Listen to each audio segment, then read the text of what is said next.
क्या आपने कभी अपने आप से यह प्रश्न पूछा है कि कुछ लोगों की बुद्धि इतनी तेज क्यों होती है कि वे किसी भी परिस्थिति को तुरंत समझ लेते हैं, जबकि कुछ लोग छोटी सी बात को समझने में भी बहुत समय लगा देते हैं? क्या बुद्धि जन्म से मिलती है या उसे विकसित किया जा सकता है? यदि बुद्धि को विकसित किया जा सकता है तो उसका सबसे प्रभावशाली तरीका क्या है?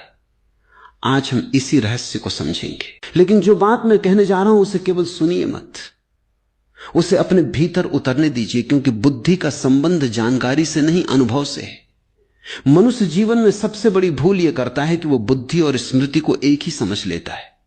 कोई व्यक्ति हजारों किताबें पढ़ ले, अनेक शास्त्र याद कर ले, कठिन शब्द बोलने लगे, इसका अर्थ यह नहीं कि उसकी बुद्धि तेज हो गई। स्मृति केवल संग्रह करती है, जबकि बुद्धि सत्य को पहचानती है। स्मृति अतीत का बोझ है, बुद्धि वर्तमान का प्रकाश है। जिस दिन यह अंतर समझ में आ गया, उसी दिन बुद्धि जागने की शुरुआत हो जाती है। कल्पना कीजिए कि एक दर्पण वर्षों से धूल से ढका हुआ है। दर्पण में देखने वाला व्यक्ति सोचता है कि दर्पण खराब हो गया है, जबकि वास्तविकता यह है कि दर्पण नहीं, केवल उसकी सतह धूल से ढकी हुई है। जैसे ही धूल हटती है, दर्पण स्वयं चमकने लगता है। ठीक यही स्थिति मनुष्य की बुद्धि की है। बुद्धि कभी कमजोर नहीं होती, केवल इच्छाओं, भय, क्रोध, ईर्ष्या, चिंता और निरंतर चलने वाले विचारों की धूल उसे ढक लेती है।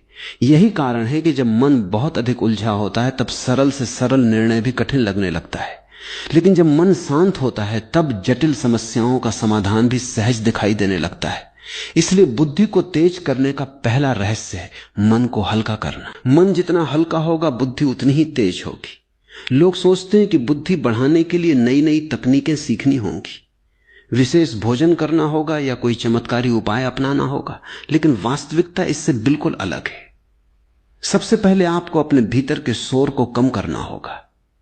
यदि किसी कमरे में बहुत अधिक शोर हो तो धीमी आवाज भी सुनाई नहीं देती। उसी प्रकार मन में जब विचारों का तूफान चलता रहता है तब बुद्धि की सूक्ष्म आवाज सुनाई नहीं देती। जब आप क्रोधित होते हैं तब आपकी समझ कहां चली जाती? बाद में आप स्वयं कहते हैं मुझसे गलती हो गई। गलती इसलिए नहीं हुई कि आपके पास ज्ञान कम था, गलती इसलिए हुई क्योंकि उस समय बुद्धि पर क्रोध का पर्दा पड़ गया था। इसलिए बुद्धि को तेज करने का दूसरा रहस्य है, अपनी भावनाओं का दास मत बनिए। क्रोध, भय और लालच, ये तीन ऐसे चोर हैं जो सबसे पहले आपकी बुद्धि को लूटते हैं। जब भय आता है तब मनुष्य सही निर्णय नहीं ले पाता। जब लालच आता है तब विवेक समाप्त होने लगता है। जब क्रोध आता है तब बुद्धि अंधी हो जाती है। इसलिए जिसने इन तीनों को समझ लिया उसने अपनी बुद्धि की रक्षा कर ली।